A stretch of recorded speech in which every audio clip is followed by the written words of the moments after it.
Hi everyone. So let us continue with today's session. In the previous session, we have studied about acid, bases, and salts. We were also discussing about manufacturing some important chemicals such as baking soda, washing soda, etc., which are all the components of sodium chloride. Now we will study what is bleaching powder, how is it manufactured, and its properties and uses. So bleaching powder is manufactured by using calcium hydroxide. Here we don't use sodium chloride, okay? So calcium hydroxide is treated with chlorine gas to obtain bleaching powder. Bleaching powder is Ca, calcium, oxy, it is calcium oxychloride. What do we call this as? It's a new compound for us, calcium oxychloride. Okay, along with that we can expect water. So this is the base reacting with the gas. We got calcium oxychloride. This is called as bleaching powder. Bleaching powders are used to clean the rooms or toilets, etc. Since bleaching powder contains chlorine, it contains chlorine. Chlorine is a cleansing agent. So hence bleaching powders are also used in purifying the water. Now let us see what are all some of the properties of bleaching powder. So we understood how to manufacture and the chemical equation. Now we will look into the properties. So bleaching powder is a white colored powder. You might have seen at home, you get this in every provision stores also. It is a white powder which is, when you smell that, or the odor will be of chlorine. Okay. Sometimes when you drink the water which is supplied by the Bangalore Water Board or the municipality, it gives you a kind of smell which is chlorine. So the same essence or the odor will be available for the bleaching powder. Then bleaching powder is soluble in cold water. If you put it in hot water, over the vessel there will be a kind of powdery or foamy kind of appearance. It's like a powder, the powder, talcum powder which you apply to your face. If you put that on water, what happens? It will not completely dissolve, it will float. So similarly this will float if you put that in hot water. But use cold water, then it gets completely dissolved. Okay, it disappears and you can only see the color of water, which is colorless. Okay, so it is soluble in cold water. And then bleaching powder reacts with dilute acids to produce chlorine. This bleaching powder, when it is reacted with any acid, we get chlorine gas. Basically chlorine gas is liberated, and this chlorine gas is used in purifying the things. It can be floor, or it can be cleaning a floor, or purifying water. This chlorine gas is used. Now let us see what are all the uses of bleaching powder. We understood the manufacturing properties. Now we will move on to the uses.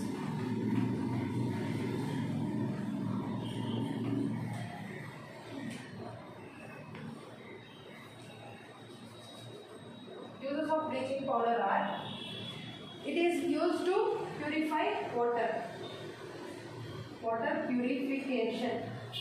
It is used in laundries to clean the dirt on the cloth. Okay, and it is used as a disinfectant powder. Disinfectant powder. Disinfectant is what?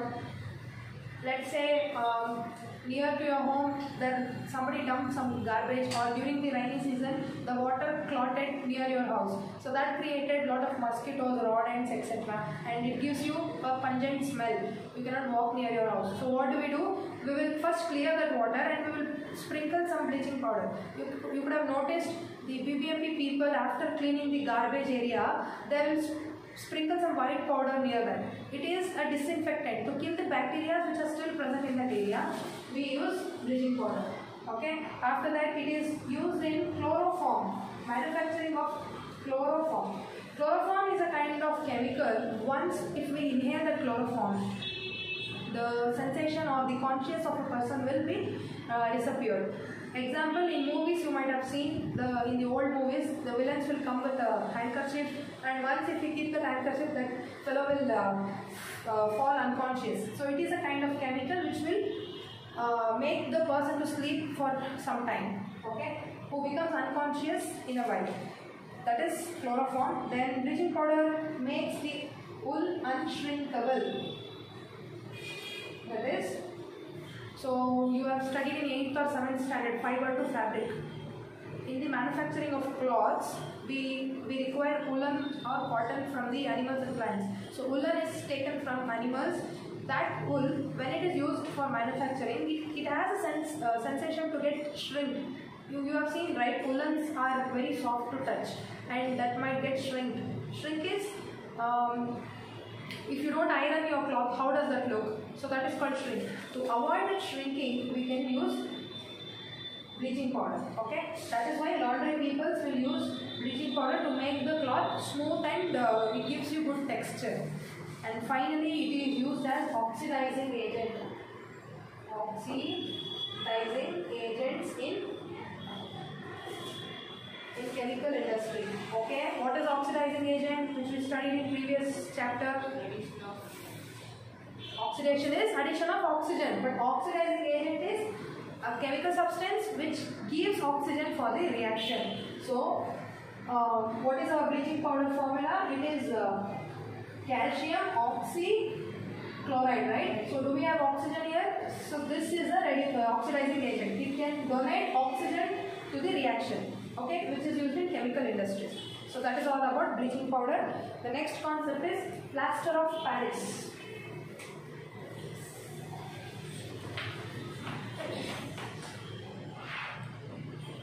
Okay, it is well known as POP, plaster of Paris. It is a kind of chemical substance which are mostly used in the construction of buildings. So in the modern days, to get ceiling art, okay, you can observe in each house, whoever is building it in recent years, in their houses, they have some, let us say there is a kitchen or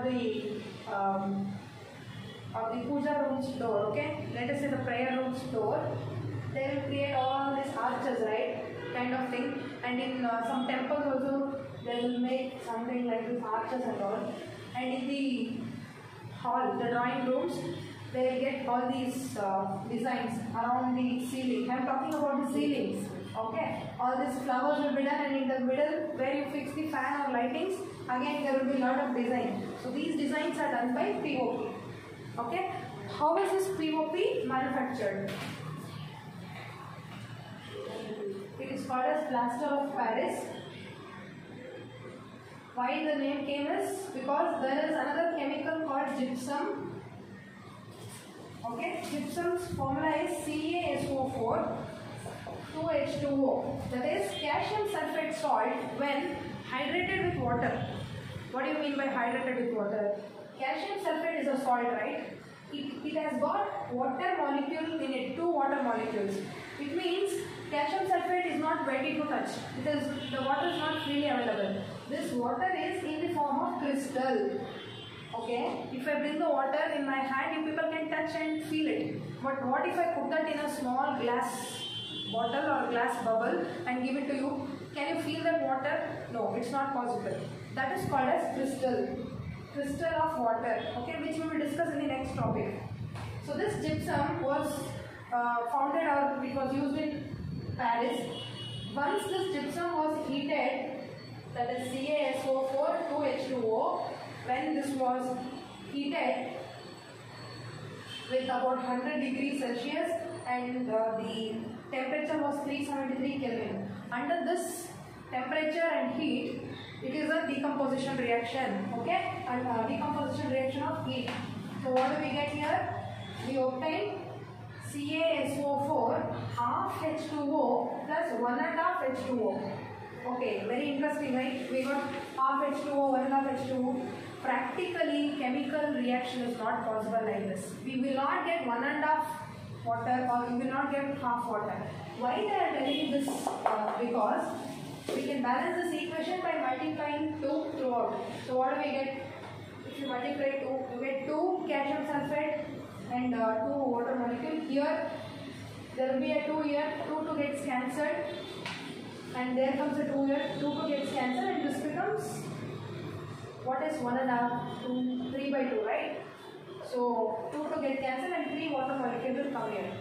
Okay, practically it is not possible to have 1.5 or half water molecule, but what they are trying to tell is calcium sulfate, there will be 2 ions. Okay, 2 compounds will be there. Each will share 1 water molecule. So 1 water molecule shared among 2 people is what? 2 compounds is what? Half here, half here. Okay, which is practically impossible, but the reaction happens like this. Okay, now, so we understood that CaSO4 half H2O is POP. Now this is called as POP. Okay, that is plaster of Paris. Now this plaster of Paris, again, when it is supplied with water or you provide water to that, it becomes gypsum. You add water to that, again we will obtain the gypsum. Now what is the property of this plaster of Paris? How does that look?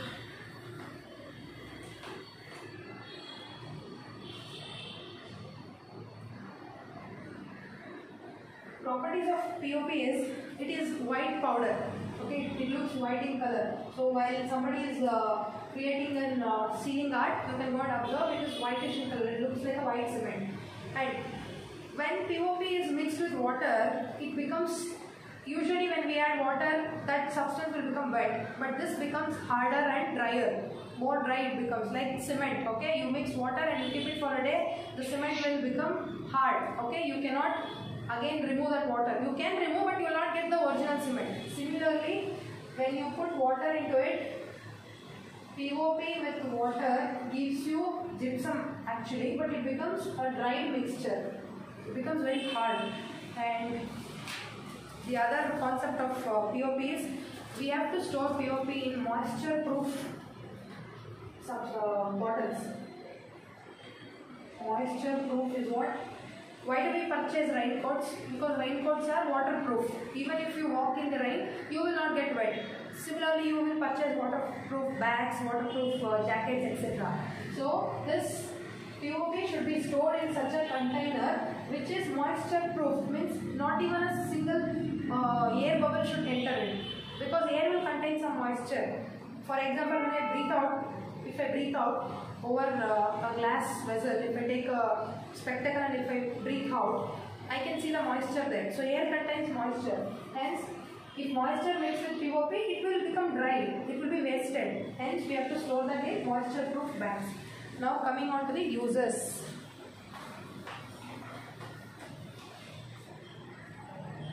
Why POP is used? First thing.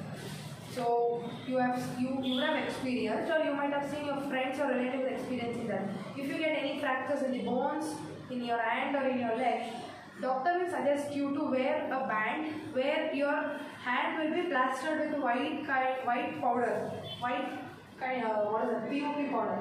Okay, POP is used to plaster the fractured bones. Okay, why this is used? Because it makes your body or your organ, let us say the hand has got fractured. Okay, the bone has cut or the bone has slightly shifted. If the doctor applies the plaster of Paris over your hand, and it should be holded for about 1 week or 2 weeks, depending on your kind of fracture. Now what happens?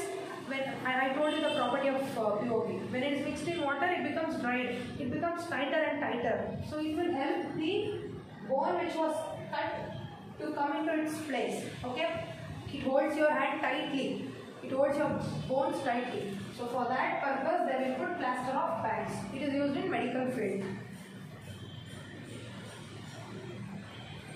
Then the second property is POP is used to do sealing arts. As I told, for decorative purposes, it is used in sealing art for decorative purposes. Then POP is also used as a fireproofing material. Let us say in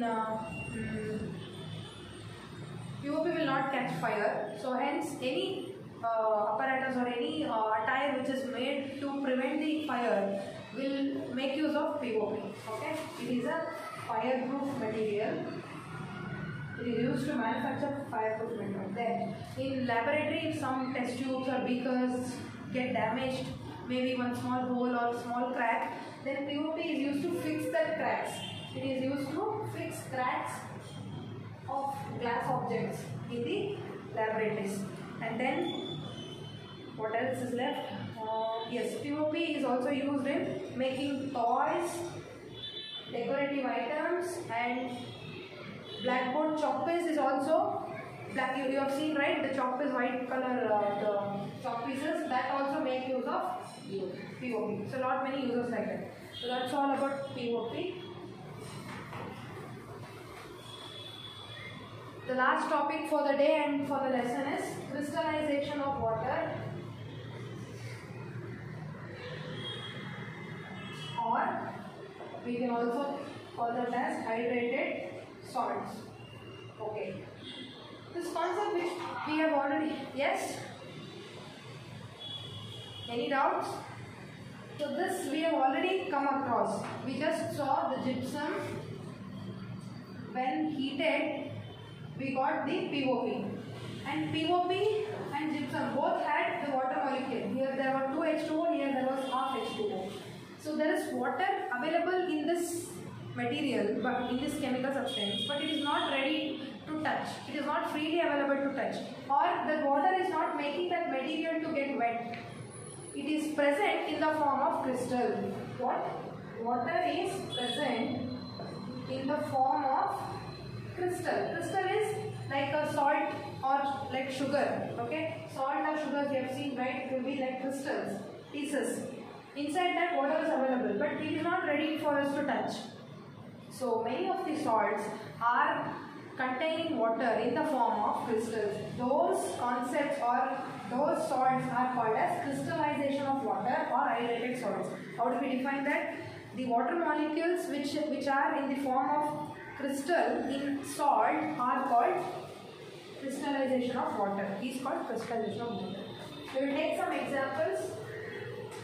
So in which salt we have seen? Gypsum is also a salt, right? Calcium sulfate is a salt which belongs to sulfate family, and it contains water in crystallized form. So that is one. Second, you can see FeSO4 is a salt where 7 molecules of water is mixed.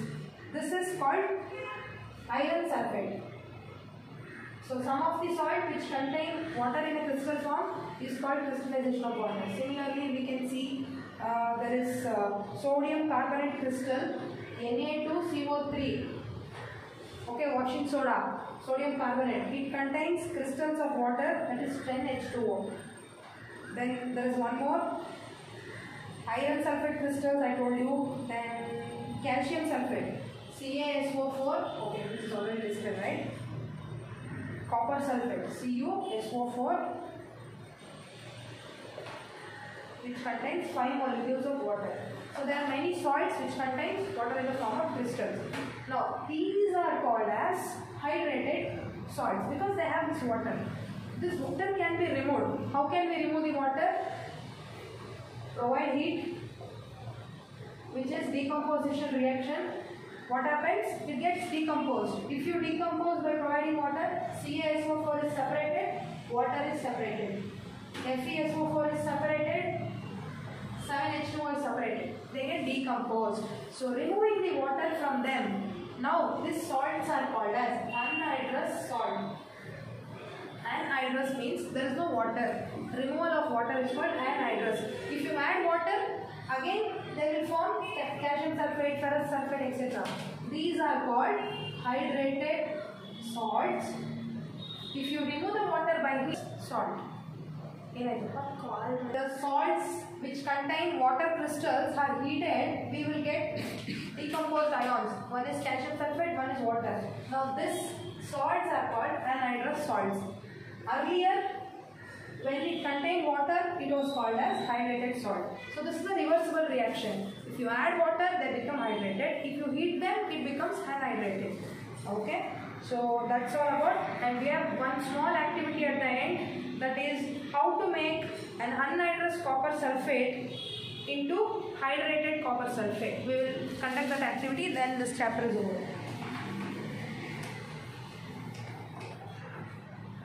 So there is an activity to make anhydrous copper sulfate to become hydrated copper sulfate.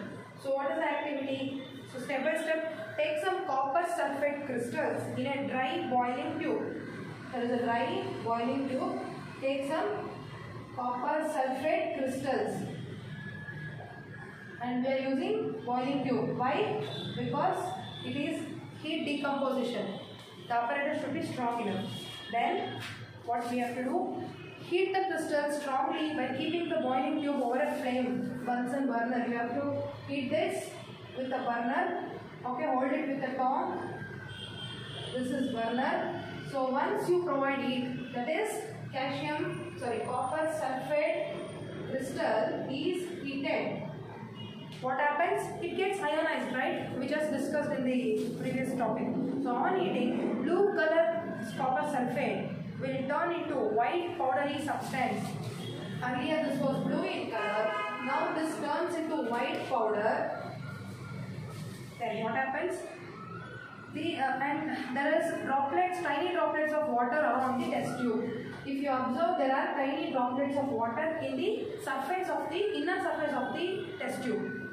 And this water is CuSO4 plus H2O. So this is the water which is available in the surface, and this is the white powder which we can see.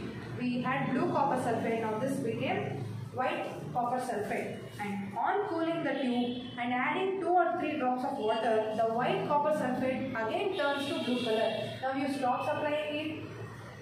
We have white color CuSO4 here.